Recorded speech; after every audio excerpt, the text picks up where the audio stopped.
belangong. Buah belangong.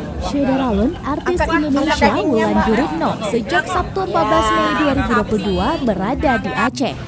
Dia menjadi salah satu peserta Goes Tour de Aceh 2022, salah satu event prioritas dalam Khazanah Piasa Nanggro tahun 2022 yang telah dirilis oleh Dinas Kebudayaan dan Pariwisata Aceh pada bulan Maret lalu. Goes dimulai pada Senin 16 Mei 2022 sekitar pukul 7.30 waktu Indonesia bagian Barat. Dari Museum Aceh di Banda Aceh menuju Lok Sedu di Aceh Besar yang berjarak sekitar 30 km. Selama tur, Wulan tampak sesekali melemparkan senyum. Ada kalanya ia terlihat mengobrol dengan pegoes lainnya. Namun, saat melintasi jalan menanjak seperti di kawasan Gampong Pulau Kecamatan Lupung, Wulan terlihat terengah-rengah. Sekitar sejam kemudian atau pada pukul 8.30 waktu Indonesia bagian Barat, Wulan dan pegoes lainnya tiba di akhir tur di kawasan wisata Lok Sedu Aceh Besar.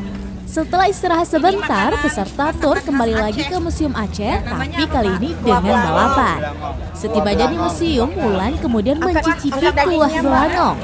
Selama 4 hari di Aceh, ia mengaku sudah merasakan berbagai kuliner dan tempat wisata yang ada di Banda Aceh dan Aceh Besar. Selain destinasi wisata, Wulan juga turut merasakan kuah belangong yang baru pertama kali ia rasakan. Wulan menyebut kuliner khas Aceh tersebut berbeda dengan makanan yang pernah ia cicipi di berbagai daerah lainnya.